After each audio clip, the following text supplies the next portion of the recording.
श्री स्वामी समर्थ प्रेक्षकांनो, तू अनोळखी तरीही सोबती या मालिकेत इतका भारी असा जबरदस्त ट्विस्ट येताना आपल्याला पाहायला मिळणार आहे बरं का. आपल्या समीर इतका चांगल्या वळणाचा मुलगा आहे आणि त्याचाच भाऊ इतका नीच निघल असं कधी वाटलं नव्हतं.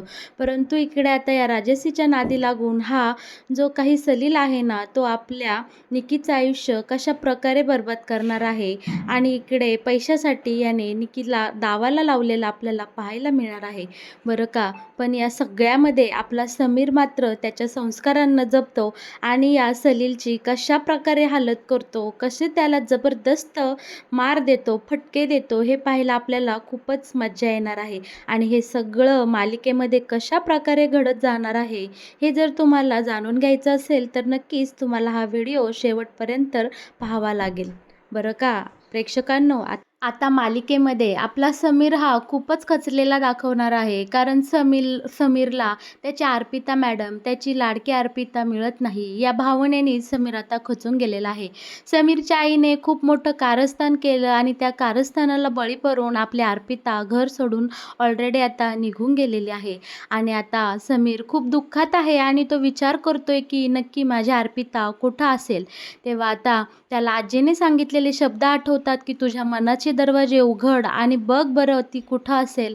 तेव्हा आता समीरला आठवतं की एक दिवस जेव्हा आपला श्रेयू आणि ही सगळी मुलं खेळत होती तेव्हा आपल्या अर्पिताने श्रेयूसाठी एक जागा सुचवली होती. ती बोलली होती की सगळेजण अवघड जागी शोधतात पण सोप्या जागी कुणीही शोधत नाही. आणि आता इकडे समीरला थोडीशी लिंक लागलेली असती. त्याला चांगलंच कळून चुकलेलं असतं की कार्यालयाच्या बाजूला एक लपण्यासाठी जागा आहे. नक्कीच आपली अर्पिता तिथे असेल.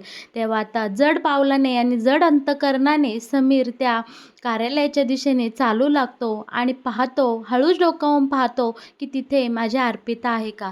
आणि इकडे खरं तर समीरला समोर असं काही दिसतं की समीर एकदमच अजूनच शांत होऊन जातो. आता समीर जेव्हा कार्यालयाच्या दिशेने चालत चाललेला असतो तेव्हा तिथेच एका कोपऱ्याला आपली अर्पिता रडत बसलेली असते. आणि हे इकडे आपला समीर पाहतो आणि हे पाहताच समीर इतका खचतो की अगदी असं आनंदाच्या धक्क्याने तो खाली बसतो. आणि असा हरलेला समीर पाहून खरं तर आपल्याला खूपच वाईट वाटेल बरं का प्रेक्षकांनो. पण इकडे समीर आता अर्पिताला बोलतो, तुम्ही इथं बसलाय. तेव्हा अर्पिता बोलते, तुम्हाला सोडून जाण्याचा मी खूप प्रयत्न केला हो. मला खरं तर तुम्हाला सोडूनच जायचं होतं पण नाही जाऊ शकले. माझं मन आणि तन तुमच्यामध्ये इतकं गुंतलं आहे की आता मी तुमच्यापासून वेगळं नाही होऊ शकत. मी खूप प्रयत्न केला जायचा पण मला ही कल्पना सहन झाली नाही की मी तुमच्यापासून दूर जाईल. असं वाटलं की माझ्यातला जीव कोणीतरी हळूहळू काढून घेत आहे. समीर, खरंच मला तुम्हाला सोडून नाही जायचं हो. आणि इकडे अर्पितासुद्धा ढसाढसा रडू लागते. पण मोठ्या मनाने आपला समीर पुन्हा एकदा अर्पिताजवळ जातो आणि तिला तिथनं उचलतो आणि दोघेही जण छान इकडे पायऱ्यांवर बसलेले असतात. तेव्हा समीर बोलतो की अर्पिता मॅडम, तुम्ही का बरं मला सोडून चालल्या होत्या. तेव्हा अर्पिता शांत आवाजात बोलते की समीर, मी आता तुम्हाला शोभत नाही. माझा चेहरा पूर्णपणे कुरूप झाला आहे. तुमचं मन खूप चांगलं आहे हो. तुम्ही मला कधीही अंतर देणार नाही. तुम्ही मला कायम सांभाळसान. पण ते कर्तव्य म्हणून, कर्तव्य कसलं, मी तुमच्यावर आता ओझंच बनले आहे आणि या गोष्टीचा मला खूप त्रास होत आहे. तेव्हा समीर बोलतो, काय आहो तुम्ही बोलताय? तुम्ही माझ्यासाठी कधी ओझं असाल का? तुमच्या मनामध्ये माझ्याविषयी ही जागा आहे का? तुमचं हेच प्रेम आहे का? पण इकडे अर्पिता बोलते, समीर असं नाही हो. मी तुम्हाला सोडून जायचा खरंच खूप प्रयत्न केला पण मला नाही जमलं. आईला देखील मी तसं सांगितलं होतं की मी तुम्हाला सोडून जाईल पण मला ते जमलं नाही. आता इकडे समीर बोलतो की अर्पिता मॅडम, तुम्ही आणि मी दोघेही जण एक झालो आहे. आपण प्रेमाची अशी एक पायरी गाठली आहे की आपण आता समर्पित आहोत. त्यामुळं एकमेकांना सोडून जायचा प्लीज तुम्ही विचार करू नका. जे आहे ते आपलं आहे असं समजून आपण गुण्यागोविंदाने आपला संसाराची गाडा पुढं घेऊ. हेही दिवस जातील. असे छान शब्दामध्ये समीर आता अर्पिताचं सांत्वन करत असतो आणि अर्पिताचा हात हातात घेऊन समीर अर्पिताला धीर देतो की मी कायम तुमच्यासोबत आहे. तुम्ही मला अजिबात सोडून जाऊ नका. आता इकडे या दोघांमधला प्रेमाचा धागा पुन्हा एकदा कशा प्रकारे बांधला गेला हे पाहायला खरंच खूप छान वाटतं बरं का. आता इकडे आपला समीर बोलतो, "अर्पिता मॅडम, आता तुम्ही मला वचन द्या पाहू, की तुम्ही मला इथून पुढे कधीही सोडून जाणार नाही." तेव्हा आता अर्पिताही बोलते, की "मीही तुमच्याशिवाय राहू शकत नाही. मी तुम्हाला सोडून खरंच कुठेही जाणार नाही." आता आपला समीर अर्पिताला घेऊन घरामध्ये जायला निघतो आणि अर्पिताला उठवतो आणि बोलतो, की "चला, आपण आता घरी जाऊया. सकाळपासून तुम्ही काहीही खाल्लं नाहीये. चला." आपण घरी जाऊन जेवण करून घेऊया.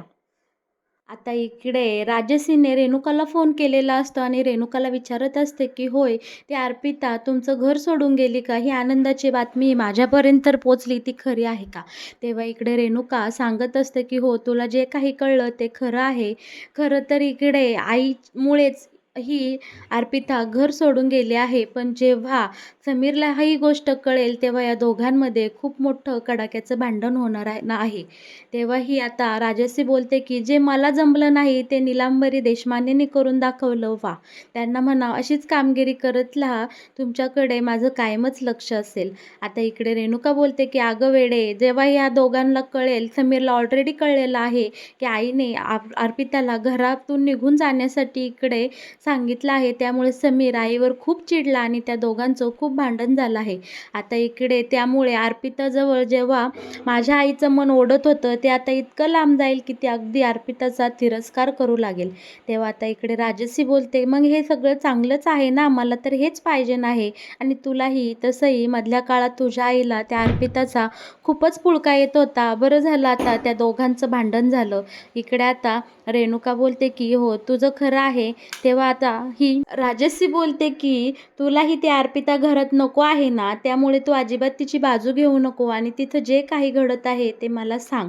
दुसरीकडे राजश्रीने अशी छान फिल्डिंग लावलेली असते, की या करमरकरला राहण्यासाठी तिने एक ठिकाण शोधलेलं असतं बरं का.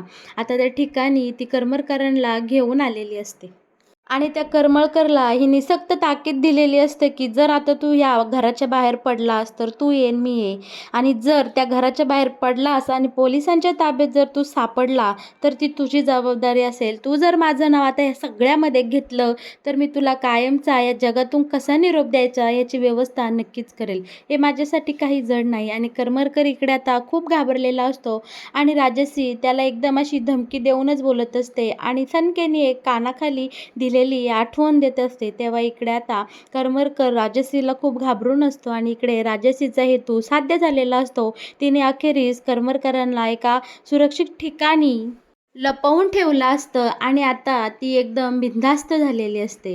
बरं का. दुसरीकडे मात्र हा सलील खूपच असा हरामखोर निघालेला असतो. त्याने एका माणसाकडनं खूप सारे पैसे घेतलेले असतात आणि त्याचे हप्तेबाकी त्याने काही फेडलेले नसतात. त्यामुळे तो जो गुंड असतो, जो हप्ते वसूल करणारा माणूस असतो, तो या सलीलला पकडतो आणि त्याच्या गळ्याभोवती हात घालून चांगलाच त्याला आवळून घेतो.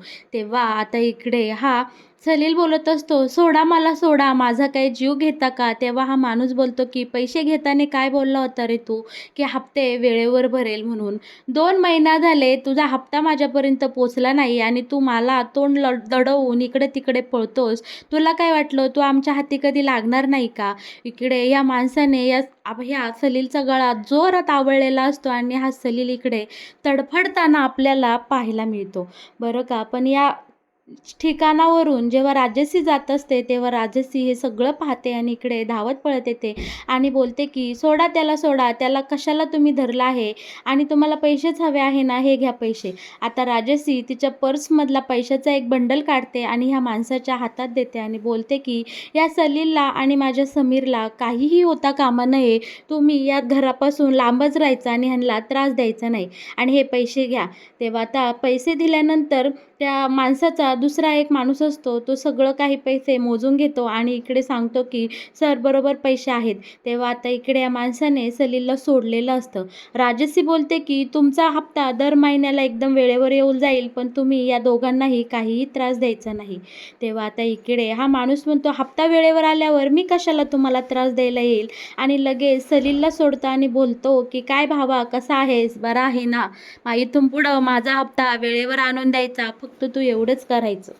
बरं का, आता हे गुंड निघून गेल्यावर राजश्री बरोबर सलीलकडनं तिचं काम करून घेणार असते. आता ती सलीलला बोलते, की "हे बघ सलील, हा काय प्रकार आहे? मी इथून चालले होते तेव्हा पाहिलं आणि तुला संकटात पाहिलं त्यामुळे मी इथवर आले आणि तुझ्या हप्त्याचे पैसे दिले." तेव्हा आता इकडे सलील बोलतो, "हो, तुझे खूप खूप आभार राजश्री, खूप थँक तुझ्यामुळे आज माझा जीव वाचला आहे." पण आता इकडे राजश्री बोलते, की "फक्त थँक बोलून चालणार नाही, तुला आता माझी एक मदत करावी लागेल." तेव्हा सलील बोलतो, "काय?" आता इकडे राजेशी सांगते, "तुला तुझ्या वहिनीचा खूपच पुळका आला होता ना मधल्या काळामध्ये, त्या अर्पिताचा. आता तिच्यासोबत अजिबात चांगलं वागायचं नाही. खरं तर आता या सध्या परिस्थितीला तुझे हे कर्जाचे हप्ते फेडण्याची सध्या समीरचीही लायकी नाही आणि तुझी तर नाहीच नाही. समीरसुद्धा आता जास्त कमावत नाही. त्यामुळे आता मला माझा समीर कशाप्रकारे मिळवून द्यायचा हे तुम्ही पाहायचं आणि त्या अर्पितासोबत अजिबात चांगलं वागायचं नाही."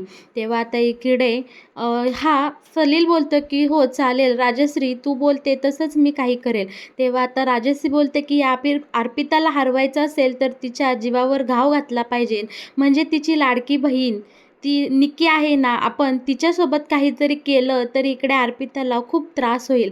आता इकडे सलील बोलतो, "निक्कीचा काय इथं संबंध?" खरं तर आता राजश्री बोलते, की "निक्कीचा आणि तुझा नक्की काय संबंध आहे हे मला चांगलंच माहिती आहे. आता मी सांगते तसं तू करायचं." आता इकडे राजेशी सांगते, की "निक्कीसोबत तू वाईट साईट वागायचं आणि त्याचा व्हिडिओ काढायचा आणि तो व्हायरल करायचा." बरं का, या सगळ्याला आता इकडे सलील नाही म्हणत असतो. बोलतो, की "मी असं काहीही करणार नाही. यामुळे निक्कीचं आयुष्य बरबाद होईल." तेव्हा आता इकडे राजश्री बोलते, की "सलील, मी तुला सांगते, तुझ्याकडे दुसरा काहीही ऑप्शन नाही आहे. नाहीतर मी तुझे कर्जाचे हप्ते अजिबात भरणार नाही."